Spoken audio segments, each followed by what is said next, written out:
Objet SCP-203. Classe Euclide. Procédure de confinement spéciale. SCP-203 doit être gardé éteint dans le bunker de stockage 3A au centre de recherche.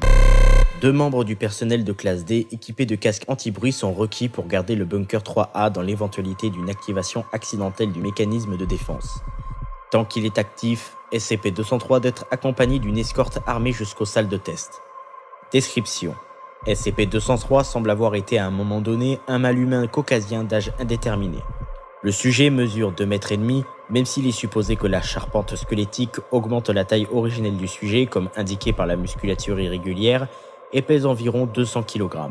L'entière structure osseuse du sujet a été enlevée et remplacée par une construction mécanique faite de fonte qui semble bouger de sa propre volonté. Cette construction a l'air d'être la seule chose faisant bouger SCP-203, indépendamment de sa musculature. Plusieurs zones de la peau du sujet se sont ouvertes, révélant une section de la construction métallique.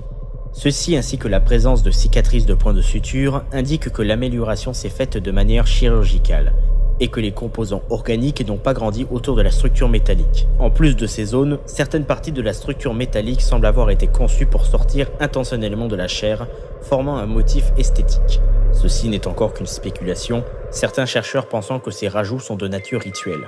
L'augmentation du corps du sujet inclut, mais n'est pas limitée à: les doigts ont été allongés en pointe aiguisée d'environ 1 mètre de long, les lèvres ont été retirées, révélant que SCP-203 n'a pas de mâchoire, suggérant que le squelette est fait d'une seule pièce creuse. Les restes de tissus buccaux ont été attachés au crâne avec plusieurs saillies ressemblant à des crochets. À la place de sa bouche a été soudée une petite grille ressemblant à un transducteur audio. Cette amélioration produit des vocalisations basiques via un mécanisme inconnu. Les vertèbres ont été remplacées par une barre de fer segmentée, possédant plusieurs pointes acérées soudées de manière apparemment aléatoire. Les jambes ont 2 articulations surnuméraires, le faisant visiblement devenir digitigrade, avec des tubes d'acier de fonction inconnue jaillissant d'elles. Ces jambes sont rattachées au dos du sujet et sont fonctionnelles. La cage thoracique n'a pas de sternum, faisant rentrer la peau à l'intérieur lorsque le diaphragme du sujet se contracte. Les oreilles ont été enlevées et la peau restante agrafée. Notons que le sujet montre une acuité auditive surhumaine malgré ce fait. Ses couilles ont été retirées. Tous les orteils ont été retirés et remplacés par un morceau de fer massif ressemblant vaguement à une coque de chaussure de chantier. Les talons sont améliorés avec des pièces de métal similaires. Les yeux ont été conservés, mais sont maintenus de manière à regarder droit devant par plusieurs aiguilles sortant des orbites. Les iris sont dilatés en permanence et ne sont pas photoréactifs. Même si ses cordes vocales ont été retirées, SCP-203 semble pouvoir communiquer verbalement, grâce au transducteur localisé sur sa plaque faciale. Il a l'air de comprendre l'anglais jusqu'à un certain niveau, mais sa langue maternelle semble être un dialecte arabe inconnu jusque-là. SCP-203 n'a pas de souvenir de sa vie avant ces améliorations, mais il ressent une douleur quasi constante et reste confus. SCP-203 semble fonctionner grâce à une batterie interne pendant une durée de 72 heures, après laquelle il entrera dans un état d'hibernation qui durera entre 3 et 4 heures.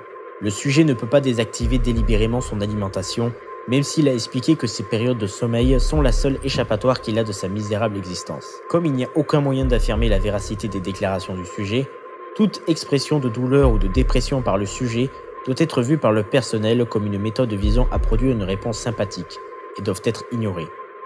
Les rayons X, scanners, ultrasons et toute autre forme d'imagerie diagnostique se sont avérés incapables de visualiser le fonctionnement interne de SCP-203 au-delà du niveau sous-cutané, et une chirurgie exploratrice active un mécanisme de défense secondaire qui, de manière assez évidente, la nature métallique de SCP-203 exclut l'utilisation d'un IRM. Il a récemment été prouvé que SCP-203 a la capacité d'émettre un bourdonnement à haute fréquence, similaire en apparence à un retour audio, capable d'endommager sévèrement le système nerveux humain. Cependant, ce mécanisme est seulement activé quand le sujet est provoqué ou blessé. SCP-203 a, en de nombreuses occasions, demandé des anesthésiques, des analgésiques ou en certaines occasions des narcotiques. Ces requêtes sont en attente d'approbation. Rapport de test. Premier test. Sujet personnel D104. Aucun responsable de recherche. Méthode d'induction accidentelle. SCP-203 est frappé par D104 quand il refuse d'entrer dans sa cellule. Quand le mécanisme de défense s'active, D104 continue son assaut et force SCP-203 à entrer dans sa cellule. Résultat. 1 minute après exposition, le sujet présente un sévère mal de crâne. 15 minutes plus tard, Les maux de crâne augmentent en intensité et ses oreilles commencent à saigner. SCP-203 continue d'émettre le son. Note. D-171, l'autre garde en service, n'est pas affecté par le son. 20 minutes plus tard, le sujet quitte son poste et va se faire examiner à l'infirmerie. 30 minutes plus tard, le sujet a une attaque. Il saigne maintenant de toutes les extrémités. 35 minutes plus tard, le sujet commence à hurler « Faites-le taire » de façon répétée, malgré qu'il ne soit plus dans la portée audible de SCP-203. 40 minutes plus tard, arrêt cardiaque du sujet. Une autopsie révèle que le sujet est mort d'une importante hémorragie cérébrale. Deuxième test. Sujet, personnel D090. Responsable des recherches, Dr. Méthode d'induction. Le sujet est enfermé dans la cellule avec SCP-203 tandis qu'il est observé par caméra. D090 est équipé avec un taser et reçoit l'ordre d'utiliser la dite arme sur SCP-203. Le sujet est réticent mais obéit. SCP-203 commence l'émission défensive 30 secondes après la provocation. Résultat. 1 minute après exposition. Le sujet devient agité et attaque une nouvelle fois SCP-203. SCP-203 continue l'émission et se place en position fétale. 10 minutes plus tard, le sujet commence à se tenir la tête et à se boucher les oreilles tandis que son nez commence à saigner. Le mécanisme défensif de SCP-203 continue. 25 minutes plus tard, le sujet a une attaque. Le mécanisme défensif de SCP-203 semble s'arrêter. Cependant, une analyse ultérieure révèle que la fréquence du son émis a simplement dépassé les sons audibles par une oreille humaine. 35 minutes plus tard, le sujet commence à vomir du sang et à saigner des yeux. 40 minutes plus tard, le sujet semble mort. Le son émis cesse véritablement. 44 minutes plus tard, SCP-203 se lève et se dirige vers le corps du sujet. SCP-203 commence ensuite à retirer chirurgicalement le squelette du sujet. À ce moment, SCP-203 est retiré de la cellule et remis sous confinement. Note. Les tests ont l'air d'indiquer que la méthode de défense de SCP-203 est également une méthode pour produire plus d'entités ressemblant à SCP-203. Des tests autorisant l'entité à continuer ce procédé sont en cours d'approbation. Addendum, rapport d'interrogatoire 203-1. Début d'enregistrement à 15h34. On m'a fait savoir que vous avez demandé à voir l'enregistrement vidéo du test de la semaine dernière. Oui. Une raison particulière? Yeux ne voient pas, arrive après.